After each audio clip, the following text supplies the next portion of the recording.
ਸਤਿ ਸ਼੍ਰੀ ਅਕਾਲ। ਤੁਸੀਂ ਵੇਖ ਰਹੇ ਹੋ ਟੀਵੀ ਪੰਜਾਬ ਤੇ ਮੈਂ ਹਾਂ ਤੁਹਾਡੇ ਨਾਲ ਇੰਦਰਪ੍ਰੀਤ ਕੌਰ ਸੰਗੀੜਾ। ਖਬਰਾਂ ਦੇ ਇਸ ਬੁਲੇਟਿਨ ਵਿੱਚ ਤੁਹਾਡਾ ਸਵਾਗਤ ਹੈ। ਸਭ ਤੋਂ ਪਹਿਲਾਂ ਨਜ਼ਰ ਮਾਰਦੇ ਹਾਂ ਹੈਡਲਾਈਨਸ ਤੇ। ਟੈਕਸੀ ਦੇ ਕਿਰਾਏ ਵਿੱਚ ਵਾਧਾ, $1 ਦਾ ਹੋਵੇਗਾ ਵਾਧਾ। 에ਅਰ ਕੈਨੇਡਾ ਨੂੰ ਹੋਇਆ ਫਾਇਦਾ, ਸਾਂਝੀ ਕੀਤੀ ਖੁਸ਼ਖਬਰੀ। ਜੌਨ ਹੌਰਗਨ ਨੇ ਮੰਗੀ ਮੁਆਫੀ, ਵਿਧਾਨ ਸਭਾ ਵਿੱਚ ਵਰਤੇ ਮਾੜੇ ਸ਼ਬਦ। ਕੌਣ ਹਨ ਕੈਨੇਡਾ ਦੇ 25 ਮੋਸਟ ਵਾਂਟਡ? 25 ਜਾਣਿਆਂ ਦੀ ਲਿਸਟ ਹੋਈ ਜਾਰੀ। ਬੱਸ ਵਿੱਚ 4 ਜਾਣਿਆਂ ਤੇ ਹਮਲਾ, ਪੁਲਿਸ ਨੇ ਕੀਤੀ ਕਾਰਵਾਈ। ਟੈਕਸੀ ਦਾ ਸਫ਼ਰ ਕਰਨ ਵਾਲੇ ਧਿਆਨ ਦੇਣ, ਕਿਉਂਕਿ ਹੁਣ ਟੈਕਸੀ ਦਾ ਸਫ਼ਰ ਮਹਿੰਗਾ ਹੋਣ ਜਾ ਰਿਹਾ ਹੈ। ਜੀ ਹਾਂ, ਟੋਰਾਂਟੋ ਤੋਂ ਜਾਣਕਾਰੀ ਸਾਹਮਣੇ ਆਈ ਹੈ, ਜਿੱਥੇ ਦੱਸਿਆ ਜਾ ਰਿਹਾ ਹੈ ਕਿ ਟੈਕਸੀ ਦੇ ਕਿਰਾਏ ਵਿੱਚ $1 ਦਾ ਵਾਧਾ ਕੀਤਾ ਜਾਵੇਗਾ। ਇਸ ਦੇ ਪਿੱਛੇ ਕਾਰਨ ਹੈ ਕਿ ਜੋ ਲਗਾਤਾਰ ਗੈਸ ਦੀਆਂ ਕੀਮਤਾਂ ਆਸਮਾਨ ਛੂ ਰਹੀਆਂ ਨੇ, ਉਸ ਦੇ ਕਾਰਨ ਵੱਖ-ਵੱਖ ਚੀਜ਼ਾਂ ਮਹਿੰਗੀਆਂ ਹੁੰਦੀਆਂ ਦਿਖਾਈ ਦੇ ਰਹੀਆਂ ਨੇ। ਕੈਨੇਡਾ ਵਿੱਚ ਵੱਖ-ਵੱਖ ਚੀਜ਼ਾਂ ਪਹਿਲਾਂ ਦੇ ਮੁਕਾਬਲੇ ਮਹਿੰਗੀਆਂ ਹੋ ਰਹੀਆਂ ਨੇ ਤੇ ਹੁਣ ਸਫ਼ਰ ਕਰਨਾ ਵੀ ਮਹਿੰਗਾ ਹੋਣ ਜਾ ਰਿਹਾ ਹੈ, ਕਿਉਂਕਿ ਟੈਕਸੀ ਦੇ ਕਿਰਾਏ ਵੱਧ ਜਾਣਗੇ। ਟੋਰਾਂਟੋ ਤੋਂ ਜਾਣਕਾਰੀ ਸਾਹਮਣੇ ਆ ਰਹੀ ਹੈ, ਜਿੱਥੇ ਦੱਸਿਆ ਜਾ ਰਿਹਾ ਹੈ ਕਿ ਜਲਦ ਟੈਕਸੀ ਦੇ ਕਿਰਾਏ ਵਿੱਚ $1 ਦਾ ਵਾਧਾ ਕੀਤਾ ਜਾ ਰਿਹਾ ਹੈ। ਅਜਿਹਾ ਗੈਸ ਦੀਆਂ ਵਧ ਰਹੀਆਂ ਕੀਮਤਾਂ ਦੇ ਕਾਰਨ ਹੋ ਰਿਹਾ ਹੈ। ਇਸ ਬਾਰੇ ਇੱਕ ਰਿਪੋਰਟ ਸਾਹਮਣੇ ਆਈ, ਜਿਸ ਵਿੱਚ ਦੱਸਿਆ ਗਿਆ ਕਿ ਕੁਝ ਥਾਵਾਂ ਉੱਪਰ ਟੈਕਸੀ ਦਾ ਕਿਰਾਇਆ $3.25 ਤੋਂ ਵੱਧ ਕੇ $4.25 ਹੋਣ ਜਾ ਰਿਹਾ ਹੈ। ਦੱਸ ਦਈਏ ਕਿ ਕੈਨੇਡਾ ਦੇ ਵੱਖ-ਵੱਖ ਹਿੱਸਿਆਂ ਵਿੱਚ ਇਸ ਸਮੇਂ ਗੈਸ ਦੀਆਂ ਕੀਮਤਾਂ ਲਗਾਤਾਰ ਵਧ ਰਹੀਆਂ ਨੇ ਤੇ ਅਜਿਹਾ ਹੀ ਟੋਰਾਂਟੋ ਵਿੱਚ ਵੀ ਨਜ਼ਰ ਆ ਰਿਹਾ ਹੈ, ਜਿੱਥੇ ਜੰਗ ਕਾਰਨ ਗੈਸ ਦੀਆਂ ਕੀਮਤਾਂ ਵਿੱਚ ਲਗਾਤਾਰ ਵਾਧਾ ਦਰਜ ਕੀਤਾ ਜਾ ਰਿਹਾ ਹੈ। ਪਿਛਲੇ ਸਾਲ ਅਪ੍ਰੈਲ ਮਹੀਨੇ ਦੇ ਮੁਕਾਬਲੇ ਇਸ ਵਾਰ ਅਪ੍ਰੈਲ ਵਿੱਚ 50% ਦਾ ਵਾਧਾ ਗੈਸ ਦੀਆਂ ਕੀਮਤਾਂ ਵਿੱਚ ਦਰਜ ਕੀਤਾ ਗਿਆ ਹੈ। ਜ਼ਿਕਰਯੋਗ ਹੈ ਕਿ ਗੈਸ ਦੀਆਂ ਕੀਮਤਾਂ ਦੇ ਵਾਧੇ ਨੂੰ ਧਿਆਨ ਵਿੱਚ ਰੱਖਦਿਆਂ ਮਾਰਚ ਮਹੀਨੇ ਉਬਰ ਵੱਲੋਂ ਵੀ ਆਪਣੇ ਕਿਰਾਏ ਵਿੱਚ ਵਾਧਾ ਕੀਤਾ ਗਿਆ ਸੀ। ਦੱਸਣਯੋਗ ਹੈ ਕਿ ਇਸ ਸਮੇਂ ਜਿਹੜੀ ਜੰਗ ਲੱਗੀ ਹੋਈ ਹੈ, ਉਸ ਦਾ ਅਸਰ ਵੱਖ-ਵੱਖ ਦੇਸ਼ਾਂ ਦੇ ਉੱਪਰ ਪੈਂਦਾ ਦਿਖਾਈ ਦੇ ਰਿਹਾ ਹੈ, ਜਿੱਥੇ ਗੈਸ ਦੀਆਂ ਕੀਮਤਾਂ ਵਿੱਚ ਲਗਾਤਾਰ ਵਾਧਾ ਹੋ ਰਿਹਾ ਹੈ। ਇਹਨਾਂ ਵੱਧ ਰਹੀਆਂ ਕੀਮਤਾਂ ਤੋਂ ਬਾਅਦ ਬਾਕੀ ਚੀਜ਼ਾਂ ਵੀ ਮਹਿੰਗੀਆਂ ਹੁੰਦੀਆਂ ਦਿਖਾਈ ਦੇ ਰਹੀਆਂ ਨੇ। 에ਅਰ ਕੈਨੇਡਾ ਵੱਲੋਂ ਇੱਕ ਵੱਡੀ ਖਬਰ ਸਾਂਝੀ ਕੀਤੀ ਗਈ, ਜਿੱਥੇ ਉਹਨਾਂ ਦੱਸਿਆ ਕਿ ਪਹਿਲਾਂ ਦੇ ਮੁਕਾਬਲੇ ਉਹਨਾਂ ਨੂੰ ਕਿੰਨਾ ਫਾਇਦਾ ਹੋਇਆ ਹੈ। ਜਿਹੜਾ ਲਾਸ ਹੋਇਆ ਇਸ ਦਾ ਜ਼ਿਕਰ ਵੀ 에ਅਰ ਕੈਨੇਡਾ ਵੱਲੋਂ ਕੀਤਾ ਗਿਆ। ਪਹਿਲੇ ਕੁਆਟਰ ਬਾਰੇ ਜਾਣਕਾਰੀ ਦਿੱਤੀ ਗਈ ਹੈ। ਪਿਛਲੇ ਸਾਲ ਦੇ ਮੁਕਾਬਲੇ ਇਸ ਵਾਰ ਘਾਟਾ ਜਿਹੜਾ ਹੈ ਉਹ 에ਅਰਲਾਈਨ ਇੰਡਸਟਰੀ ਨੂੰ ਸਹਿਣਾ ਪਿਆ। ਇਸ ਦਾ ਕਾਰਨ ਹੈ ਯਾਤਰਾ ਸੰਬੰਧੀ ਜਿਹੜੀਆਂ ਪਾਬੰਦੀਆਂ ਹਟਾ ਦਿੱਤੀਆਂ ਗਈਆਂ। 에ਅਰ ਕੈਨੇਡਾ ਨੂੰ ਜਿੰਨਾ ਪਹਿਲੇ ਕੁਆਟਰ ਵਿੱਚ ਘਾਟਾ ਪਿਆ, ਉਸ ਬਾਰੇ ਜਾਣਕਾਰੀ ਸਾਂਝੀ ਕੀਤੀ ਗਈ ਹੈ। ਪਹਿਲਾਂ ਦੇ ਮੁਕਾਬਲੇ ਹੁਣ 에ਅਰ ਕੈਨੇਡਾ ਦਾ ਕਹਿਣਾ ਹੈ ਕਿ ਹਾਲਾਤ ਸੁਧਰਦੇ ਹੋਏ ਦਿਖਾਈ ਦੇ ਰਹੇ ਨੇ। ਯਾਤਰਾ ਪਾਬੰਦੀਆਂ ਹਟਣ ਤੋਂ ਬਾਅਦ ਯਾਤਰੀ ਜ਼ਿਆਦਾ ਹੁਣ ਯਾਤਰਾ ਕਰ ਰਹੇ ਹਨ, ਜਿਸ ਤੋਂ ਬਾਅਦ 에ਅਰਲਾਈਨ ਇੰਡਸਟਰੀ ਨੂੰ ਜਿਹੜਾ ਘਾਟਾ ਪਿਆ ਉਹ ਵੀ ਹੁਣ ਹੌਲੀ-ਹੌਲੀ ਘੱਟ ਹੋਣ ਲੱਗਿਆ। 에ਅਰ ਕੈਨੇਡਾ ਵੱਲੋਂ ਸਾਂਝੀ ਕੀਤੀ ਗਈ ਜਾਣਕਾਰੀ ਮੁਤਾਬਕ ਪਹਿਲੇ ਕੁਆਟਰ ਵਿੱਚ ਉਹਨਾਂ ਨੂੰ $974 ਮਿਲੀਅਨ ਦਾ ਘਾਟਾ ਪਿਆ, ਜਦਕਿ ਪਿਛਲੇ ਸਾਲ ਇਸ ਦੀ ਗਿਣਤੀ $1.30 ਬਿਲੀਅਨ ਸੀ। ਪਹਿਲੇ ਅਤੇ ਇਸ ਸਾਲ ਦੇ ਆંકੜਿਆਂ ਨੂੰ ਦੇਖ ਕੇ ਪਤਾ ਚੱਲਦਾ ਹੈ ਕਿ ਹਾਲਾਤ ਪਹਿਲਾਂ ਦੇ ਮੁਕਾਬਲੇ ਸੁਧਰ ਰਹੇ ਹਨ। ਇਸ ਬਾਰੇ 에ਅਰ ਕੈਨੇਡਾ ਦੇ CEO ਵੀ ਗੱਲਬਾਤ ਕਰਦੇ ਹੋਏ ਦਿਖਾਈ ਦਿੱਤੇ। ਉਹਨਾਂ ਕਿਹਾ ਕਿ ਪਹਿਲਾਂ ਓਮਿਕਰੌਨ ਵੇਰੀਐਂਟ ਕਾਰਨ ਕਾਫੀ ਜ਼ਿਆਦਾ ਉਹਨਾਂ ਨੂੰ ਘਾਟਾ ਸਹਿਣਾ ਪਿਆ ਸੀ, ਕਿਉਂਕਿ ਇੱਕ ਵਾਰ ਫਿਰ ਤੋਂ ਦੇਸ਼ ਯਾਤਰਾ ਪਾਬੰਦੀਆਂ ਲਗਾ ਰਹੇ ਸਨ। ਪਰ ਜਿਵੇਂ ਹੁਣ ਯਾਤਰਾ ਪਾਬੰਦੀਆਂ ਵਿੱਚ ਢਿੱਲ ਦਿੱਤੀ ਗਈ, ਉਸ ਤੋਂ ਬਾਅਦ ਲੋਕ ਯਾਤਰਾ ਕਰਨ ਵਾਸਤੇ ਟਿਕਟਾਂ ਦੀ ਬੁਕਿੰਗ ਕਰਵਾਉਣ ਲੱਗੇ ਨੇ।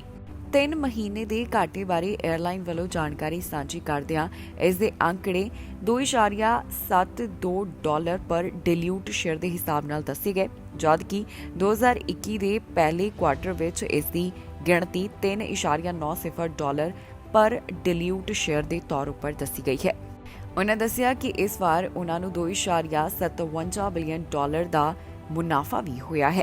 ਬ੍ਰਿਟਿਸ਼ ਕੋਲੰਬੀਆ ਦੇ ਪ੍ਰੀਮੀਅਰ ਜੌਨ ਹੌਰਗਨ ਵੱਲੋਂ ਮੁਆਫੀ ਮੰਗੀ ਗਈ। ਦਰਅਸਲ ਉਹਨਾਂ ਨੇ ਵਿਧਾਨ ਸਭਾ ਵਿੱਚ ਗਲਤ ਸ਼ਬਦਾਂ ਦੀ ਵਰਤੋਂ ਕੀਤੀ। ਇੱਕ ਜਿਹੜੀ ਡਿਬੇਟ ਚੱਲ ਰਹੀ ਸੀ, ਉਸ ਤੋਂ ਬਾਅਦ ਜੌਨ ਹੌਰਗਨ ਅਜਿਹਾ ਕਰਦੇ ਦਿਖਾਈ ਦਿੱਤੇ।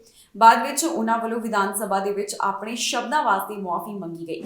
ਬ੍ਰਿਟਿਸ਼ ਕੋਲੰਬੀਆ ਦੇ ਪ੍ਰੀਮੀਅਰ ਜੌਨ ਹੌਰਗਨ ਵੱਲੋਂ ਵਿਧਾਨ ਸਭਾ ਵਿੱਚ ਮਾੜੇ ਸ਼ਬਦਾਂ ਦੀ ਵਰਤੋਂ ਕੀਤੀ ਗਈ, ਜਿਸ ਤੋਂ ਬਾਅਦ ਉਹਨਾਂ ਨੂੰ ਮੁਆਫੀ ਮੰਗਣੀ ਪੈ ਗਈ।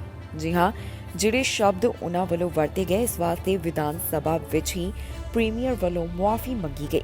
ਦਰਅਸਲ ਬ੍ਰਿਟਿਸ਼ ਕੋਲੰਬੀਆ ਵਿੱਚ ਫੈਮਿਲੀ ਡਾਕਟਰਾਂ ਦੀ ਘਾਟ ਅਤੇ ਵਿਰੋਧੀ ਧਿਰ ਲਿਬਰਲ ਪਾਰਟੀ ਨਾਲ ਚੱਲ ਰਹੀ ਡਿਬੇਟ ਦੌਰਾਨ ਇੱਥੋਂ ਦੇ ਪ੍ਰੀਮੀਅਰ ਜੌਨ ਹੌਰਗਨ ਵੱਲੋਂ ਗਲਤ ਸ਼ਬਦਾਂ ਦੀ ਵਰਤੋਂ ਕੀਤੀ ਗਈ, ਜਿਸ ਤੋਂ ਬਾਅਦ ਉਹਨਾਂ ਨੂੰ ਮੁਆਫੀ ਮੰਗਣੀ ਪਈ। ਵਿਧਾਨ ਸਭਾ ਦੇ ਸਪੀਕਰ ਵੱਲੋਂ ਕਿਹਾ ਗਿਆ ਕਿ ਸਾਰੇ ਮੈਂਬਰਸ ਨੂੰ ਆਪਣਾ ਵਤੀਰਾ ਸਹੀ ਰੱਖਣਾ ਚਾਹੀਦਾ ਹੈ ਤੇ ਜਿਹੜੀ ਵੀ ਇੱਥੇ ਡਿਬੇਟ ਹੋਵੇ ਉਸ ਨੂੰ ਨਿੱਜੀ ਤੌਰ ਤੇ ਨਾ ਲਿਆ ਜਾਵੇ। ਦੱਸ ਦਈਏ ਕਿ ਲਿਬਰਲ ਹਾਊਸ ਲੀਡਰ ਵੱਲੋਂ ਇਸ ਸਾਰੇ ਘਟਨਾਕ੍ਰਮ ਤੋਂ ਬਾਅਦ ਵਿਧਾਨ ਸਭਾ ਵਿੱਚ ਖੜੇ ਹੋ ਕੇ ਕਿਹਾ ਗਿਆ ਕਿ ਇਸ ਮੁੱਦੇ ਤੇ ਕਿਸੇ ਹੋਰ ਦਿਨ ਚਰਚਾ ਹੋਣੀ ਚਾਹੀਦੀ ਹੈ। ਇਸ ਤੋਂ ਕੁਝ ਸਮੇਂ ਬਾਅਦ ਪ੍ਰੀਮੀਅਰ ਵਿਧਾਨ ਸਭਾ ਵਿੱਚ ਵਾਪਸ ਪਹੁੰਚੇ ਤੇ ਉਹਨਾਂ ਵੱਲੋਂ ਆਪਣੇ ਸ਼ਬਦਾਂ ਦੇ ਵਾਸਤੇ ਮੁਆਫੀ ਮੰਗੀ ਗਈ। ਉਹਨਾਂ ਵੱਲੋਂ ਅਜਿਹੇ ਸ਼ਬਦਾਂ ਦੀ ਵਰਤੋਂ ਕਰਨ ਦਾ ਕਾਰਨ ਵੀ ਦੱਸਿਆ ਗਿਆ। ਪ੍ਰੀਮੀਅਰ ਨੇ ਕਿਹਾ ਕਿ ਸਿਹਤ ਸੇਵਾਵਾਂ ਨੂੰ ਲੈ ਕੇ ਉਹ ਭਾਵੁਕ ਹਨ, ਜਿਸ ਕਾਰਨ ਉਹਨਾਂ ਕੋਲ ਅਜਿਹੇ ਸ਼ਬਦ ਵਰਤ ਹੋ ਗਏ ਤੇ ਉਹ ਅਜਿਹਾ ਕਰਨ ਦੀ ਮੁਆਫੀ ਮੰਗਦੇ ਨੇ। ਕੈਨੇਡਾ ਵਿੱਚ ਜਿਹੜੇ 25 ਮੋਸਟ ਵਾਂਟਡ ਹਨ, ਉਹਨਾਂ ਦੀ ਲਿਸਟ ਜਾਰੀ ਕੀਤੀ ਗਈ। ਇਸ ਲਿਸਟ ਵਿੱਚ ਜਿਹਦਾ ਪਹਿਲੇ ਨੰਬਰ ਤੇ ਨਾਮ ਆਇਆ, ਉਸ ਦੇ ਸਿਰ ਤੇ ਵੱਡਾ ਇਨਾਮ ਹੈ। ਜਿਹੜਾ ਵੀ ਇਸ ਦੀ ਸੂਚਨਾ ਦੇਵੇਗਾ, ਭਾਵ ਕਿ ਜਿਹੜਾ ਵੀ ਮੁਹੰਮਦ ਬਾਰੇ ਦੱਸੇਗਾ, ਉਸ ਨੂੰ ਵੱਡਾ ਇਨਾਮ ਦਿੱਤਾ ਜਾਵੇਗਾ। ਇਸ ਲਿਸਟ ਵਿੱਚ 12 ਨਾਮ ਉਹ ਹਨ ਜਿਹੜੇ ਟੋਰਾਂਟੋ ਨਾਲ ਸੰਬੰਧਿਤ ਦੱਸੇ ਗਏ। ਕੈਨੇਡਾ ਵਿੱਚ ਜਿਹੜੇ ਮੋਸਟ ਵਾਂਟਡ ਹਨ, ਉਹਨਾਂ ਦੀ ਲਿਸਟ ਜਾਰੀ ਕੀਤੀ ਗਈ। 25 ਜਾਣਿਆਂ ਦੀ ਲਿਸਟ ਜਾਰੀ ਕੀਤੀ ਗਈ, ਜਿਸ ਵਿੱਚ 12 ਜਾਣੇ ਟੋਰਾਂਟੋ ਨਾਲ ਸੰਬੰਧਿਤ ਦੱਸੇ ਜਾ ਰਹੇ ਨੇ। ਇਸ ਲਿਸਟ ਵਿੱਚ 2021 ਦੀ ਗੋਲੀਬਾਰੀ ਨਾਲ ਜੁੜੇ ਹੋਏ ਸਸਪੈਕਟ ਦਾ ਵੀ ਨਾਮ ਸ਼ਾਮਿਲ ਕੀਤਾ ਗਿਆ, ਜਿਸ ਉੱਪਰ $2,50,000 ਦਾ ਇਨਾਮ ਹੈ। ਅਜਿਹਾ ਪਹਿਲੀ ਵਾਰ ਹੋਇਆ ਜਦੋਂ ਬੋਲੋ ਪ੍ਰੋਗਰਾਮ ਵੱਲੋਂ ਇਕੱਠਿਆਂ 25 ਸਸਪੈਕਟਸ ਦੀ ਲਿਸਟ ਜਾਰੀ ਕੀਤੀ ਗਈ ਹੋਵੇ, ਜਿਹੜੇ ਵੱਖ-ਵੱਖ ਮਾਮਲਿਆਂ ਵਿੱਚ ਕੈਨੇਡਾ ਅੰਦਰ ਵਾਂਟਡ ਨੇ। ਇਸ ਵਿੱਚ ਸਭ ਤੋਂ ਉਤਲਾ ਨਾਮ ਮੁਹੰਮਦ ਦਾ ਹੈ, ਜਿਸ ਦੀ ਉਮਰ 32 ਸਾਲ ਦੇ ਕਰੀਬ ਹੈ। ਇਸ ਉੱਪਰ ਦੋਸ਼ ਹੈ ਕਿ ਪਿਛਲੇ ਸਾਲ ਇਸ ਵੱਲੋਂ ਇੱਕ ਦਾ ਪਾਰਕਿੰਗ ਲਾਟ ਵਿੱਚ ਗੋਲੀਆਂ ਮਾਰ ਕੇ ਕਤਲ ਕਰ ਦਿੱਤਾ ਗਿਆ। ਦੱਸ ਦਈਏ ਕਿ ਲਿਸਟ ਬਾਰੇ ਬੋਲੋ ਪ੍ਰੋਗਰਾਮ ਡਾਇਰੈਕਟਰ ਵੱਲੋਂ ਸਾਰੀ ਜਾਣਕਾਰੀ ਸਾਂਝੀ ਕੀਤੀ ਗਈ ਹੈ। ਹੁਣ ਬੋਲੋ ਵੱਲੋਂ ਇਹ ਕਿਹਾ ਜਾ ਰਿਹਾ ਹੈ ਕਿ ਜਿਹੜੇ ਮੁਹੰਮਦ ਦੀ ਜਾਣਕਾਰੀ ਦੇਣਗੇ, ਉਹਨਾਂ ਨੂੰ $2,50,000 ਦਾ ਇਨਾਮ ਦਿੱਤਾ ਜਾਵੇਗਾ, ਪਰ ਇਹ ਇਨਾਮ 26 ਅਕਤੂਬਰ ਤੋਂ ਪਹਿਲਾਂ ਹੀ ਦਿੱਤਾ ਜਾਵੇਗਾ। ਜੇਕਰ ਇਸ ਤੋਂ ਬਾਅਦ ਕੋਈ ਜਾਣਕਾਰੀ ਦਿੰਦਾ ਹੈ ਤਾਂ ਇਹ ਆਫਰ ਖਤਮ ਹੋ ਜਾਵੇਗਾ। ਇਸ ਤੋਂ ਇਲਾਵਾ ਦੱਸਿਆ ਗਿਆ ਕਿ ਇਹਨਾਂ ਵਿੱਚੋਂ ਕੁਝ ਨੂੰ ਗ੍ਰਿਫਤਾਰ ਵੀ ਕੀਤਾ ਜਾ ਚੁੱਕਿਆ ਹੈ। The number one suspect on Bolo's list is 32-year-old man Abdulaziz Mohammed. Mohammed is wanted for the murder of 43-year-old Craig McDonald in a restaurant parking lot last October. We believe Mohammed is in the GTA, and we need to know where. The Bolo program is offering an unprecedented reward of up to $25,000 for information that leads to Mohammed's arrest. We just heard a message from the victim's family. Now help us bring the person responsible for the loved one's murder to justice. We won't be able to take the pain away from a mother who lost her son, a child who lost a parent, or the countless others impacted by these violent crimes. But an arrest can offer some small bit of closure while helping to ensure that nobody else is hurt. That is what this is all about. To the victims and survivors of these crimes, you are not forgotten. You are always top of mind. We will continue to work tirelessly to bring you the answers you seek and bring these perpetrators to justice. Bolo's message is a simple one. Be on the lookout. If you see one of the people on the posters behind me, call Crime Stoppers or call 911 or call the police. If you know where these suspects are, the time has come to give them up. To the suspects featured in the Bolo Top 25, today your world gets smaller. You've already been looking over your shoulder since you decided to evade arrest. With the major rewards announced today, the loyalty of any friends and associates assisting you in evading arrest will be tested. ਇੱਕ ਅਜਿਹਾ ਮਾਮਲਾ ਸਾਹਮਣੇ ਆਇਆ ਜਿੱਥੇ ਬੱਸ ਵਿੱਚ 4 ਲੋਕਾਂ ਤੇ ਹਮਲਾ ਕੀਤਾ ਗਿਆ। ਪੁਲਿਸ ਵੱਲੋਂ ਕਾਰਵਾਈ ਕਰਦਿਆਂ ਸਰੀ ਦੇ ਇੱਕ ਵਿਅਕਤੀ ਨੂੰ ਕਾਬੂ ਕੀਤਾ। ਪੁਲਿਸ ਵੱਲੋਂ ਅਜੇ ਪੀੜਤਾ ਦੇ ਨਾਮ ਜਨਤਕ ਨਹੀਂ ਕੀਤੇ ਗਏ। ਦੱਸ ਦਈਏ ਕਿ ਇੱਕ ਵੀਡੀਓ ਵੀ ਸਾਹਮਣੇ ਆਈ, ਜਿਸ ਵਿੱਚ ਵੇਖਿਆ ਜਾ ਸਕਦਾ ਹੈ ਕਿ ਸਸਪੈਕਟ ਕਿਸ ਤਰ੍ਹਾਂ ਦੀਆਂ ਹਰਕਤਾਂ ਕਰ ਰਿਹਾ ਹੈ। ਐਪਸਫੋਰਡ ਤੋਂ ਇੱਕ ਅਜਿਹਾ ਮਾਮਲਾ ਸਾਹਮਣੇ ਆਇਆ ਜਿੱਥੇ 4 ਯਾਤਰੀਆਂ ਉੱਪਰ ਇੱਕ ਵਿਅਕਤੀ ਵੱਲੋਂ ਹਮਲਾ ਕੀਤਾ ਗਿਆ। ਇਹ ਹਮਲਾ ਇਸ ਵੱਲੋਂ ਟ੍ਰਾਂਜ਼ਿਟ ਬੱਸ ਵਿੱਚ ਕੀਤਾ ਗਿਆ, ਜਿਸ ਤੋਂ ਬਾਅਦ ਸਰੀ ਦੇ ਵਿਅਕਤੀ ਨੂੰ ਪੁਲਿਸ ਵੱਲੋਂ ਕਾਰਵਾਈ ਕਰਦਿਆਂ ਚਾਰਜ ਕੀਤਾ ਗਿਆ। ਇਸ ਮਾਮਲੇ ਬਾਰੇ ਐਪਸਫੋਰਡ ਪੁਲਿਸ ਮੀਡੀਆ ਆਫੀਸਰ ਵੱਲੋਂ ਜਾਣਕਾਰੀ ਸਾਂਝੀ ਕਰਦਿਆਂ ਦੱਸਿਆ ਗਿਆ ਕਿ ਉਹਨਾਂ ਨੂੰ ਇਸ ਬਾਰੇ 4:18 ਦੇ ਕਰੀਬ ਜਾਣਕਾਰੀ ਹਾਸਲ ਹੋਈ, ਜਿੱਥੇ ਪਤਾ ਚੱਲਿਆ ਕਿ ਜਿਹੜੀ ਬੱਸ ਹਾਈਵੇ 1 ਵੱਲ ਜਾ ਰਹੀ ਸੀ, ਉਸ ਤੇ ਕੁਝ ਯਾਤਰੀਆਂ ਉੱਪਰ ਹਮਲਾ ਕੀਤਾ ਗਿਆ।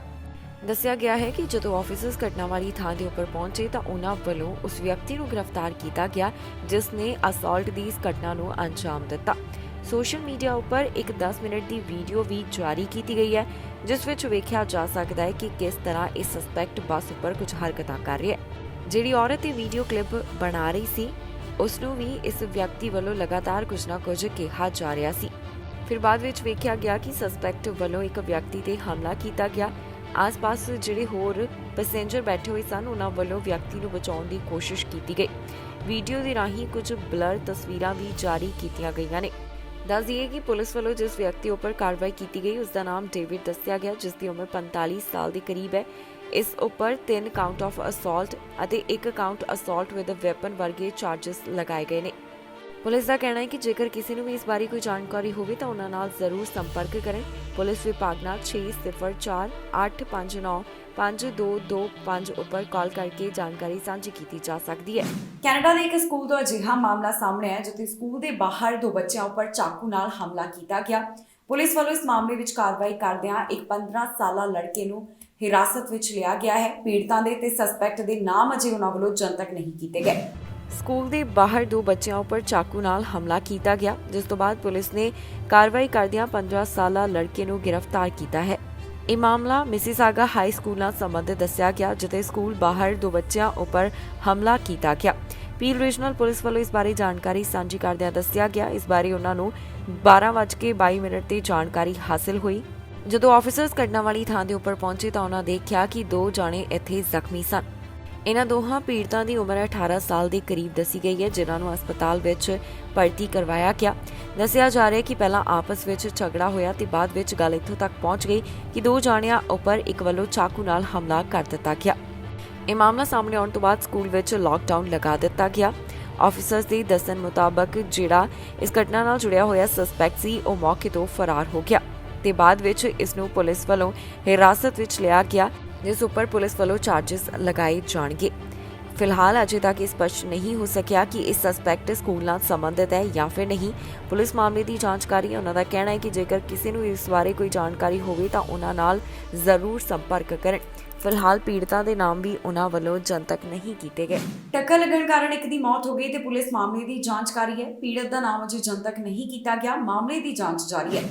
ਮਿਸੀਸਾਗਾ ਤੋਂ ਇੱਕ ਅਜਿਹਾ ਮਾਮਲਾ ਸਾਹਮਣੇ ਆਇਆ ਜਿੱਥੇ ਰਾਹਗੀਰ ਨੂੰ ਵਾਹਨ ਦੀ ਟੱਕਰ ਲੱਗੀ ਅਤੇ ਇਸ ਕਾਰਨ ਉਸ ਦੀ ਮੌਤ ਹੋ ਗਈ। ਪੀਲ ਰੀਜਨਲ ਪੁਲਿਸ ਵੱਲੋਂ ਇਸ ਸਾਰੇ ਮਾਮਲੇ ਦੀ ਜਾਣਕਾਰੀ ਸਾਂਝੀ ਕੀਤੀ ਗਈ, ਜਿੱਥੇ ਉਹਨਾਂ ਦੱਸਿਆ ਕਿ ਰਾਹਗੀਰ ਜਿਸ ਵੇਲੇ ਰਸਤਾ ਪਾਰ ਕਰਨ ਦੀ ਕੋਸ਼ਿਸ਼ ਕਰ ਰਿਹਾ ਸੀ ਤਾਂ ਉਸ ਨੂੰ ਵਾਹਨ ਦੀ ਟੱਕਰ ਲੱਗੀ ਤੇ ਉਸ ਦੀ ਜਾਨ ਚਲੀ ਗਈ। ਇਸ ਰਾਹਗੀਰ ਦੀ ਉਮਰ 30 ਸਾਲ ਦੇ ਕਰੀਬ ਦੱਸੀ ਗਈ। ਐਮਰਜੈਂਸੀ ਕ੍ਰਿਊਜ਼ ਨੂੰ ਘਟਨਾ ਵਾਲੀ ਥਾਂ ਤੇ 12:04 ਦੇ ਕਰੀਬ ਬੁਲਾਇਆ ਗਿਆ, ਜਿੱਥੇ ਉਹਨਾਂ ਨੂੰ ਇਸ ਹਾਦਸੇ ਬਾਰੇ ਜਾਣਕਾਰੀ ਮਿਲੀ। ਜਦੋਂ ਆਫੀਸਰਸ ਘਟਨਾ ਵਾਲੀ ਥਾਂ ਦੇ ਉੱਪਰ ਪਹੁੰਚੇ ਤਾਂ ਉਹਨਾਂ ਦੇਖਿਆ ਕਿ ਇੱਕ ਵਿਅਕਤੀ ਗੰਭੀਰ ਰੂਪ ਵਿੱਚ ਇੱਥੇ ਜ਼ਖਮੀ ਪਿਆ ਸੀ। ਇਸ ਤੋਂ ਬਾਅਦ ਉਸ ਨੂੰ ਤੁਰੰਤ ਟਰਾਮਾ ਸੈਂਟਰ ਵਿੱਚ ਭਰਤੀ ਕਰਵਾਇਆ ਗਿਆ, ਜਿੱਥੇ ਉਸ ਨੂੰ ਮ੍ਰਿਤਕ ਐਲਾਨ ਕਰ ਦਿੱਤਾ ਗਿਆ। ਪੁਲਿਸ ਦਾ ਕਹਿਣਾ ਹੈ ਕਿ ਵਾਹਨ ਦਾ ਡਰਾਈਵਰ ਮੌਕੇ ਵਾਲੀ ਥਾਂ ਤੇ ਹੀ ਮੌਜੂਦ ਸੀ ਤੇ ਉਸ ਵੱਲੋਂ ਜਾਂਚ ਵਿੱਚ ਸਹਿਯੋਗ ਕੀਤਾ ਜਾ ਰਿਹਾ ਹੈ। ਹੁਣ ਇਸ ਮਾਮਲੇ ਦੀ ਜਾਂਚ ਮੇਜਰ ਕੋਲੀਜਨ ਬਿਊਰੋ ਵੱਲੋਂ ਕੀਤੀ ਜਾ ਰਹੀ ਹੈ। ਜਿਸ ਵੇਲੇ ਇੱਥੇ ਪੜਤਾਲ ਕੀਤੀ ਗਈ ਤਾਂ ਰਸਤੇ ਨੂੰ ਕੁਝ ਸਮੇਂ ਲਈ ਬੰਦ ਰੱਖਿਆ ਗਿਆ। ਫਿਲਹਾਲ ਪੀੜਤ ਦਾ ਨਾਮ ਪੁਲਿਸ ਵੱਲੋਂ ਜਨਤਕ ਨਹੀਂ ਕੀਤਾ ਗਿਆ। ਉਹਨਾਂ ਵੱਲੋਂ ਮਾਮਲੇ ਦੀ ਜਾਂਚ ਜਾਰੀ ਹੈ, ਜਿਸ ਤੋਂ ਬਾਅਦ ਬਾਕੀ ਦੀ ਅਪਡੇਟ ਉਹ ਸਾਂਝੀ ਕਰਨਗੇ। ਪੁਲਿਸ ਅਫਸਰ ਨੂੰ ਟੱਕਰ ਲੱਗਣ ਦਾ ਮਾਮਲਾ ਸਾਹਮਣੇ ਆਇਆ, ਜਿਸ ਤੋਂ ਬਾਅਦ ਉਸ ਨੂੰ ਜ਼ਖਮੀ ਹਾਲਤ ਵਿੱਚ ਹਸਪਤਾਲ ਭਰਤੀ ਕਰਵਾਇਆ ਗਿਆ। ਇਸ ਮਾਮਲੇ ਦੀ ਪੜਤਾਲ ਜਾਰੀ ਹੈ। ਫਿਲਹਾਲ ਅਫਸਰ ਦਾ ਨਾਮ ਜਨਤਕ ਨਹੀਂ ਕੀਤਾ ਗਿਆ। ਨਾਰਥ ਯਾਰਕ ਤੋਂ ਇੱਕ ਅਜਿਹਾ ਮਾਮਲਾ ਸਾਹਮਣੇ ਆਇਆ ਜਿੱਥੇ ਪੁਲਿਸ ਅਫਸਰ ਨੂੰ ਵਾਹਨ ਦੀ ਟੱਕਰ ਲੱਗੀ, ਜਿਸ ਦੌਰਾਨ ਉਹ ਜ਼ਖਮੀ ਹੋ ਗਿਆ। ਪੁਲਿਸ ਵੱਲੋਂ ਮਾਮਲੇ ਦੀ ਜਾਣਕਾਰੀ ਸਾਂਝੀ ਕੀਤੀ ਗਈ। ਦੱਸਿਆ ਗਿਆ ਕਿ 11 ਵਜੇ ਦੇ ਕਰੀਬ ਹਾਈਵੇ 400 ਨੇੜੇ ਪੁਲਿਸ ਅਫਸਰ ਵੱਲੋਂ ਡਿਊਟੀ ਦਿੱਤੀ ਜਾ ਰਹੀ ਸੀ, ਜਿਸ ਵੇਲੇ ਹਾਦਸਾ ਵਾਪਰਿਆ ਅਤੇ ਉਹ ਹਾਦਸੇ ਵਿੱਚ ਜ਼ਖਮੀ ਹੋ ਗਿਆ। ਪੈਰਾਮੈਡਿਕਸ ਦੇ ਦੱਸਣ ਮੁਤਾਬਕ ਜ਼ਖਮੀ ਹਾਲਤ ਵਿੱਚ ਇਸ ਪੁਲਿਸ ਅਫਸਰ ਨੂੰ ਸਨੀ ਬਰੂਕ ਹਸਪੀਟਲ ਵਿੱਚ ਭਰਤੀ ਕਰਵਾਇਆ ਗਿਆ, ਜਿੱਥੇ ਹੁਣ ਉਸ ਦੀ ਹਾਲਤ ਸਥਿਰ ਦੱਸੀ ਜਾ ਰਹੀ ਹੈ। ਜਿਸ ਵੇਲੇ ਮਾਮਲੇ ਵਾਲੀ ਥਾਂ ਦੇ ਉੱਪਰ ਪੜਤਾਲ ਕੀਤੀ ਗਈ, ਉਸ ਨੂੰ ਕੁਝ ਸਮੇਂ ਲਈ ਬੰਦ ਰੱਖਿਆ ਗਿਆ। ਪੁਲਿਸ ਅਜੇ ਇਸ ਮਾਮਲੇ ਦੀ ਜਾਂਚ ਕਰ ਰਹੀ ਹੈ। ਉਹਨਾਂ ਵੱਲੋਂ ਬਾਕੀ ਦੀ ਡਿਟੇਲ ਅਜੇ ਸਾਂਝੀ ਨਹੀਂ ਕੀਤੀ ਗਈ। ਟੋਰਾਂਟੋ ਪੁਲਿਸ ਵੱਲੋਂ ਇਹ ਜਾਣਕਾਰੀ ਜ਼ਰੂਰ ਸਾਂਝੀ ਕਰ ਦਿੱਤੀ ਗਈ ਹੈ ਕਿ ਜਿਹੜਾ ਪੁਲਿਸ ਅਫਸਰ ਹਾਦਸੇ ਵਿੱਚ ਜ਼ਖਮੀ ਹੋਇਆ, ਜਿਸ ਨੂੰ ਹਸਪਤਾਲ ਵਿੱਚ ਭਰਤੀ ਕਰਵਾਇਆ ਗਿਆ ਸੀ, ਉਸ ਨੂੰ ਇੱਥੇ ਛੁੱਟੀ ਮਿਲ ਚੁੱਕੀ ਹੈ। ਪਰ ਇਸ ਤੋਂ ਇਲਾਵਾ ਬਾਕੀ ਦੀ ਡਿਟੇਲ ਅਜੇ ਉਹਨਾਂ ਵੱਲੋਂ ਨਹੀਂ ਦੱਸੀ ਗਈ। ਕਈ ਥਾਵਾਂ ਦੇ ਉੱਪਰ ਹੁਣ ਸ਼ਰਾਬ ਪੀਣ ਦੀ ਇਜਾਜ਼ਤ ਹੋਏਗੀ। ਇਹ ਜ਼ਿਕਰ ਪਾਰਕਾਂ ਦੇ ਬਾਰੇ ਕੀਤਾ ਗਿਆ। ਐਡਮਿੰਟਨ ਦੇ ਵਿੱਚ ਦੱਸਿਆ ਗਿਆ ਕਿ ਪਾਇਲਟ ਪ੍ਰੋਗਰਾਮ ਤਹਿਤ ਕਈ ਪਾਰਕਾਂ ਵਿੱਚ ਐਲਕੋਹਲ ਕੰਜ਼ੰਪਸ਼ਨ ਦੀ ਇਜਾਜ਼ਤ ਹੋਵੇਗੀ। ਐਡਮਿੰਟਨ ਦੀਆਂ ਕਈ ਪਿਕਨਿਕ ਸਾਈਟਸ ਦੇ ਉੱਪਰ ਐਲਕੋਹਲ ਕੰਜ਼ੰਪਸ਼ਨ ਦੀ ਇਜਾਜ਼ਤ ਹੋਵੇਗੀ।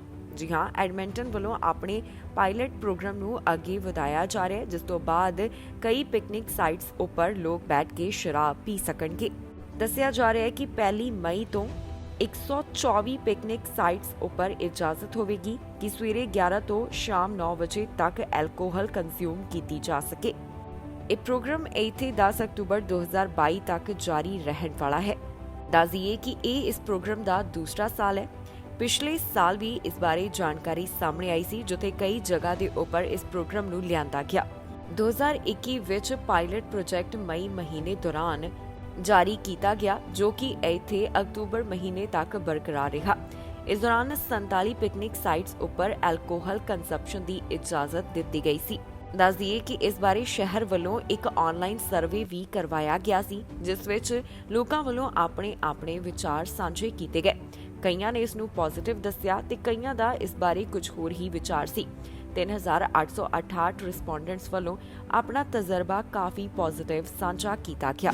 ਅਮਰੀਕਾ ਦੇ ਸਾਬਕਾ ਰਾਸ਼ਟਰਪਤੀ ਟਰੰਪ ਦਾ ਐਲਨ ਮਸਕ ਬਾਰੇ ਵੱਡਾ ਬਿਆਨ ਸਾਹਮਣੇ ਆਇਆ, ਜਿੱਥੇ ਉਹਨਾਂ ਵੱਲੋਂ ਐਲਨ ਮਸਕ ਦੀ ਤਾਰੀਫ ਕੀਤੀ ਗਈ।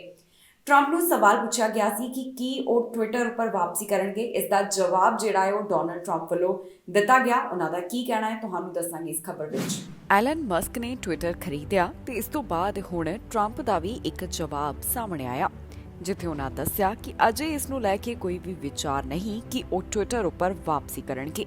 ਜੀ ਹਾਂ, ਐਲਨ ਮਸਕ ਦੀ ਡੀਲ ਤੋਂ ਬਾਅਦ ਟਰੰਪ ਦਾ ਕਹਿਣਾ ਹੈ ਕਿ ਉਹਨਾਂ ਵੱਲੋਂ ਅਜੇ ਟਵਿੱਟਰ ਮੁੜ ਤੋਂ ਜੁਆਇਨ ਨਹੀਂ ਕੀਤਾ ਜਾਵੇਗਾ। ਦੱਸ ਦਈਏ ਕਿ ਪਿਛਲੇ ਦਿਨੀ ਵਿਸ਼ਵ ਦੇ ਸਭ ਤੋਂ ਅਮੀਰ ਵਿਅਕਤੀ ਐਲਨ ਮਸਕ ਵੱਲੋਂ $44 ਬਿਲੀਅਨ ਵਿੱਚ ਟਵਿੱਟਰ ਖਰੀਦ ਲਿਆ ਗਿਆ, ਜਿੱਥੇ ਹੁਣ ਟਵਿੱਟਰ ਪ੍ਰਾਈਵੇਟ ਹੋਣ ਜਾ ਰਿਹਾ ਹੈ। ਇਸ ਤੋਂ ਬਾਅਦ ਜਦੋਂ ਅਮਰੀਕਾ ਦੇ ਸਾਬਕਾ ਰਾਸ਼ਟਰਪਤੀ ਡੋਨਲਡ ਟਰੰਪ ਨੂੰ ਸਵਾਲ ਪੁੱਛਿਆ ਗਿਆ ਤਾਂ ਉਹਨਾਂ ਕਿਹਾ ਕਿ ਅਜੇ ਵੀ ਉਹ ਆਪਣੇ ਵੱਲੋਂ ਤਿਆਰ ਕੀਤੇ ਗਏ ਸੋਸ਼ਲ ਮੀਡੀਆ ਪਲੇਟਫਾਰਮ ਟਰੁਥ ਉੱਪਰ ਹੀ ਰਹਿਣਗੇ। ਉਹਨਾਂ ਵੱਲੋਂ ਅਜੇ ਟਵਿੱਟਰ ਜੁਆਇਨ ਕਰਨ ਦੀ ਕੋਈ ਵੀ ਯੋਜਨਾ ਨਹੀਂ ਹੈ। ਇਸ ਤੋਂ ਇਲਾਵਾ ਉਹ ਐਲਨ ਮਸਕ ਦੀ ਤਾਰੀਫ ਕਰਦੇ ਹੋਏ ਵੀ ਦਿਖਾਈ ਦਿੱਤੇ। ਉਹਨਾਂ ਕਿਹਾ ਕਿ ਟਵਿੱਟਰ ਵਿੱਚ ਐਲਨ ਮਸਕ ਬਦਲਾਵ ਕਰਨਗੇ ਤੇ ਉਹ ਇੱਕ ਚੰਗੇ ਇਨਸਾਨ ਹਨ, ਪਰ ਮੈਂ ਅਜੇ ਵੀ ਟਰੁਥ ਦੇ ਉੱਪਰ ਹੀ ਰਹਿਣ ਵਾਲਾ ਹਾਂ।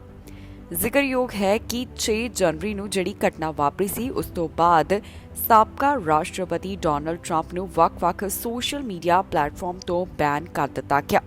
ਫਿਰ ਬਾਅਦ ਵਿੱਚ ਟਰੰਪ ਨੇ ਖੁਦ ਦਾ ਸੋਸ਼ਲ ਮੀਡੀਆ ਪਲੇਟਫਾਰਮ ਬਣਾਇਆ, ਪਰ ਜਿਸ ਵੇਲੇ ਟਵਿੱਟਰ ਤੋਂ ਉਹਨਾਂ ਨੂੰ ਹਟਾਇਆ ਗਿਆ, ਉਸ ਵੇਲੇ ਟਰੰਪ ਦੇ ਟਵਿੱਟਰ ਉੱਪਰ 99 ਮਿਲੀਅਨ ਫਾਲੋਅਰ ਸਨ। ਵਿਸ਼ਵ ਵਿੱਚ ਇਸ ਸਮੇਂ ਲਗਾਤਾਰ ਮਹਿੰਗਾਈ ਵਧਦੀ ਜਾ ਰਹੀ ਹੈ। ਪਿਛਲੇ ਕਈ ਸਾਲਾਂ ਦੇ ਰਿਕਾਰਡ ਟੁੱਟ ਰਹੇ ਨੇ। ਆਮ ਲੋਕਾਂ ਦੀ ਜੇਬ ਉੱਪਰ ਭਾਰੀ ਬੋਝ ਪੈ ਰਿਹਾ, ਜਿਸ ਤੋਂ ਬਾਅਦ ਉਹ ਆਪਣਾ ਦਰਦ ਵੀ ਸਾਂਝਾ ਕਰ ਰਹੇ ਹਨ। ਇਸ ਬਾਰੇ ਹੁਣ ਵਰਲਡ ਬੈਂਕ ਦਾ ਇੱਕ ਵੱਡਾ ਬਿਆਨ ਸਾਹਮਣੇ ਆਇਆ, ਜਿਸ ਵਿੱਚ ਦੱਸਿਆ ਗਿਆ ਹੈ ਕਿ ਇਹ ਮਹਿੰਗਾਈ ਆਖਿਰਕਾਰ ਕਦੋਂ ਖਤਮ ਹੋਵੇਗੀ। ਪੂਰੇ ਵਿਸ਼ਵ ਵਿੱਚ ਇਸ ਸਮੇਂ ਖਾਣ-ਪੀਣ ਦੀਆਂ ਚੀਜ਼ਾਂ ਅਤੇ ਗੈਸ ਦੀਆਂ ਕੀਮਤਾਂ ਆਸਮਾਨ ਛੂ ਰਹੀਆਂ ਹਨ। ਆਮ ਲੋਕਾਂ ਦੀ ਜੇਬ ਉੱਪਰ ਇਸ ਕਾਰਨ ਕਾਫੀ ਭਾਰੀ ਬੋਝ ਪੈ ਰਿਹਾ ਹੈ। ਇਸ ਸਭ ਤੋਂ ਬਾਅਦ ਵਰਲਡ ਬੈਂਕ ਦਾ ਇੱਕ ਵੱਡਾ ਬਿਆਨ ਸਾਹਮਣੇ ਆਇਆ, ਜਿੱਥੇ ਉਹਨਾਂ ਦਾ ਕਹਿਣਾ ਹੈ ਕਿ ਅਜੇ ਪੂਰੇ ਵਿਸ਼ਵ ਵਿੱਚ ਜਿਹੜੀਆਂ ਖਾਣ-ਪੀਣ ਅਤੇ ਗੈਸ ਦੀਆਂ ਕੀਮਤਾਂ ਵਧ ਰਹੀਆਂ ਹਨ, ਉਸ ਵਿੱਚ 2024 ਤੋਂ ਪਹਿਲਾਂ ਕੋਈ ਵੀ ਗਿਰਾਵਟ ਨਹੀਂ ਦਰਜ ਕੀਤੀ ਜਾਏਗੀ। ਉਹਨਾਂ ਕਿਹਾ ਕਿ ਅਜਿਹਾ ਯੂਕਰੇਨ ਵਾਰ ਦੇ ਕਾਰਨ ਹੋ ਰਿਹਾ ਹੈ। ਦੱਸ ਦੇਈਏ ਕਿ ਰੂਸ ਵੱਲੋਂ ਯੂਕਰੇਨ ਉੱਪਰ ਹਮਲਾ ਕੀਤਾ ਗਿਆ। ਜੰਗ 2 ਮਹੀਨਿਆਂ ਤੋਂ ਵੱਧ ਸਮਾਂ ਹੋ ਚੁੱਕਿਆ ਹੈ, ਅਜੇ ਵੀ ਜਾਰੀ ਹੈ, ਪਰ ਇਸ ਦਾ ਅਸਰ ਵਿਸ਼ਵ ਦੇ ਵੱਖ-ਵੱਖ ਦੇਸ਼ਾਂ ਵਿੱਚ ਪੈਂਦਾ ਹੋਇਆ ਦਿਖਾਈ ਦੇ ਰਿਹਾ, ਜਿੱਥੇ ਮਹਿੰਗਾਈ ਲਗਾਤਾਰ ਵਧ ਰਹੀ ਹੈ। ਆਮ ਲੋਕ ਇਸ ਤੋਂ ਬਾਅਦ ਆਪਣਾ ਦਰਦ ਬਿਆਨ ਕਰਦੇ ਹੋਏ ਵੀ ਦਿਖਾਈ ਦੇ ਰਹੇ ਨੇ, ਜਿੱਥੇ ਉਹਨਾਂ ਵੱਲੋਂ ਦੱਸਿਆ ਜਾ ਰਿਹਾ ਹੈ ਕਿ ਕਿਵੇਂ ਉਹਨਾਂ ਨੂੰ ਇਸ ਕਾਰਨ ਮੁਸ਼ਕਿਲ ਹੋ ਰਹੀ ਹੈ। This war is unwinnable. Sooner or later it will have to move from the battlefield to the peace table. And that is inevitable. The only question is how many more lives must be lost. America ਤੋਂ ਇੱਕ ਅਜਿਹਾ ਮਾਮਲਾ ਸਾਹਮਣੇ ਆਇਆ, ਜਿੱਥੇ ਮਹਿਮਾਨ ਵਿਆਹ ਸਮਾਗਮ ਵਿੱਚ ਗਏ ਤਾਂ ਉਹਨਾਂ ਨੂੰ ਇੱਥੇ ਨਸ਼ਾ ਕਰਵਾ ਦਿੱਤਾ ਗਿਆ। ਜੀ ਹਾਂ, ਇਹਨਾਂ ਲੋਕਾਂ ਨੂੰ ਨਹੀਂ ਪਤਾ ਸੀ ਕਿ ਖਾਣ ਪੀਣ ਵਾਲੀਆਂ ਚੀਜ਼ਾਂ ਵਿੱਚ ਨਸ਼ਾ ਮਿਲਾਇਆ ਹੋਇਆ ਹੈ। ਪੁਲਿਸ ਵੱਲੋਂ ਮਾਮਲੇ ਵਿੱਚ ਕਾਰਵਾਈ ਕੀਤੀ ਗਈ। ਲਾੜੀ ਅਤੇ ਕੇਟਰਰ ਨੂੰ ਚਾਰਜ ਕੀਤਾ ਜਾ ਚੁੱਕਿਆ ਹੈ। ਅਮਰੀਕਾ ਤੋਂ ਇੱਕ ਅਜਿਹਾ ਮਾਮਲਾ ਸਾਹਮਣੇ ਆਇਆ, ਜਿੱਥੇ ਵਿਆਹ ਸਮਾਗਮ ਵਿੱਚ ਗਏ ਮਹਿਮਾਨਾਂ ਨਾਲ ਧੋਖਾ ਹੋ ਗਿਆ। ਗਏ ਤਾਂ ਉਹ ਇੱਥੇ ਵਿਆਹ ਦਾ ਸਮਾਗਮ ਅਟੈਂਡ ਕਰਨ ਦੇ ਲਈ ਸੀ, ਪਰ ਉਹਨਾਂ ਨੂੰ ਇੱਥੇ ਕੈਨੇਬੀਜ਼ ਦਾ ਨਸ਼ਾ ਕਰਵਾ ਦਿੱਤਾ ਗਿਆ। ਇਸ ਤੋਂ ਬਾਅਦ ਪੁਲਿਸ ਨੇ ਕਾਰਵਾਈ ਕੀਤੀ ਤੇ ਉਹਨਾਂ ਵੱਲੋਂ ਲਾੜੀ ਤੇ ਕੇਟਰਰ ਨੂੰ ਚਾਰਜ ਕੀਤਾ ਗਿਆ। ਦਰਅਸਲ ਇਹ ਮਾਮਲਾ ਫਲੋਰੀਡਾ ਤੋਂ ਸਾਹਮਣੇ ਆਇਆ, ਜਿੱਥੇ ਲਾੜੀ ਅਤੇ ਕੇਟਰਰ ਦੇ ਉੱਪਰ ਇਸ ਸੰਬੰਧ ਵਿੱਚ ਚਾਰਜ ਲਗਾਏ ਗਏ ਨੇ, ਕਿਉਂਕਿ ਉਹਨਾਂ ਵੱਲੋਂ ਮਹਿਮਾਨਾਂ ਨੂੰ ਖਾਣੇ ਵਿੱਚ ਕੈਨੇਬੀਜ਼ ਪਰੋਸ ਦਿੱਤੀ ਗਈ। ਮਹਿਮਾਨਾਂ ਨੂੰ ਇਸ ਬਾਰੇ ਕੋਈ ਵੀ ਅੰਦਾਜ਼ਾ ਨਹੀਂ ਸੀ।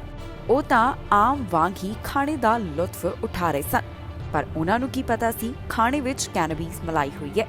ਜਿਸ ਲਾੜੀ ਉੱਪਰ ਮਾਮਲਾ ਦਰਜ ਹੋਇਆ ਉਸ ਦੀ ਉਮਰ 42 ਸਾਲ ਤੇ ਨਾਮ ਡੈਨੀਆ ਦੱਸਿਆ ਗਿਆ।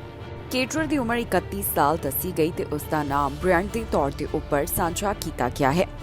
ਜਿਹੜੇ ਮਹਿਮਾਨ ਇਸ ਵਿਆਹ ਸਮਾਗਮ ਵਿੱਚ ਪਹੁੰਚੇ, ਜਿਨ੍ਹਾਂ ਨੇ ਖਾਣਾ ਖਾਧਾ, ਉਹਨਾਂ ਵੱਲੋਂ ਸ਼ਿਕਾਇਤ ਕੀਤੀ ਗਈ ਕਿ ਉਹਨਾਂ ਨੂੰ ਬਿਹਤਰ ਮਹਿਸੂਸ ਨਹੀਂ ਹੋ ਰਿਹਾ।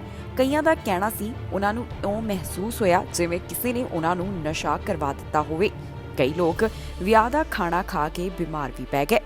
ਹੁਣ ਪੁਲਿਸ ਅਫਸਰ ਦੀ ਜਿਹੜੀ ਬੋਡੀ ਕੈਮਰਾ ਫੁਟੇਜ ਸਾਹਮਣੇ ਆਈ ਹੈ, ਉਸ ਵਿੱਚ ਵੇਖਿਆ ਜਾ ਸਕਦਾ ਹੈ ਕਿ ਕਿਵੇਂ ਕੁਝ ਮਹਿਮਾਨਾਂ ਨੂੰ ਸਟ੍ਰੈਚਰ ਦੇ ਉੱਪਰ ਪਾ ਕੇ ਲਿਜਾਇਆ ਜਾ ਰਿਹਾ ਹੈ। ਹਾਲਾਂਕਿ ਕੇਟਰਰ ਵੱਲੋਂ ਇੱਥੋਂ ਭੱਜਣ ਦੀ ਕੋਸ਼ਿਸ਼ ਕੀਤੀ ਗਈ, ਪਰ ਉਹ ਅਜਿਹਾ ਕਰਨ ਵਿੱਚ ਕਾਮਯਾਬ ਨਹੀਂ ਹੋ ਸਕਿਆ।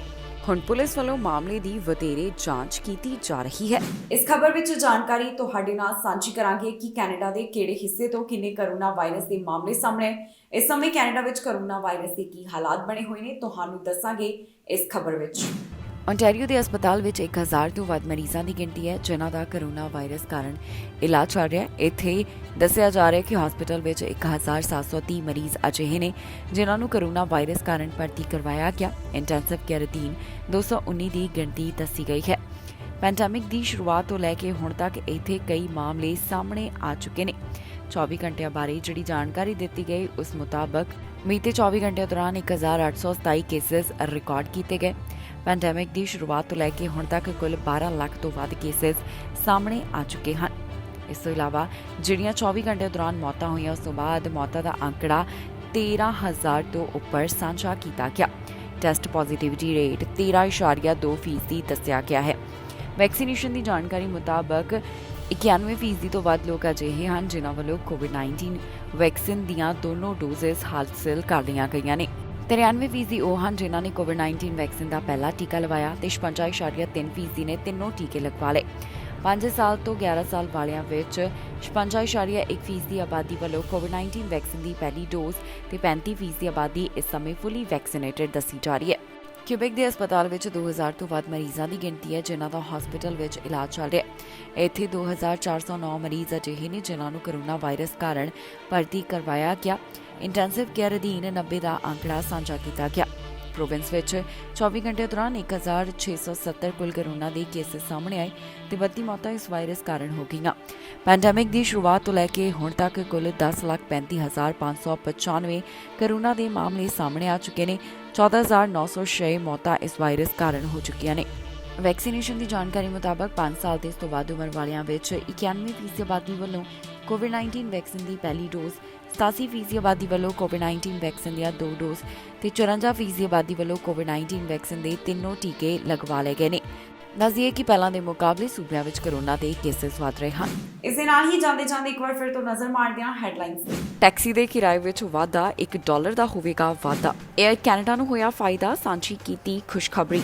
ਜੌਨ ਹੌਰਗਨ ਨੇ ਮੰਗੀ ਮੁਆਫੀ, ਵਿਧਾਨ ਸਭਾ ਵਿੱਚ ਵਰਤੇ ਮਾੜੇ ਸ਼ਬਦ। ਕੌਣ ਹਨ ਕੈਨੇਡਾ ਦੇ 25 ਮੋਸਟ ਵਾਂਟਡ? 25 ਜਾਣਿਆਂ ਦੀ ਲਿਸਟ ਹੋਈ ਜਾਰੀ। ਬੱਸ ਵਿੱਚ 4 ਜਾਣਿਆਂ ਤੇ ਹਮਲਾ, ਪੁਲਿਸ ਨੇ ਕੀਤੀ ਕਾਰਵਾਈ। ਖਬਰਾਂ ਦੇ ਇਸ ਬੁਲੇਟਿਨ ਵਿੱਚ ਇੰਨਾ ਹੀ। ਫਿਲਹਾਲ ਮੈਨੂੰ ਇੰਦਰਪ੍ਰੀਤ ਕੌਰ ਸੰਗੇੜਾ ਨੂੰ ਦਿਓ ਇਜਾਜ਼ਤ ਤੇ ਤੁਸੀਂ ਵੇਖਦੇ ਰਹੋ ਟੀਵੀ ਪੰਜਾਬ।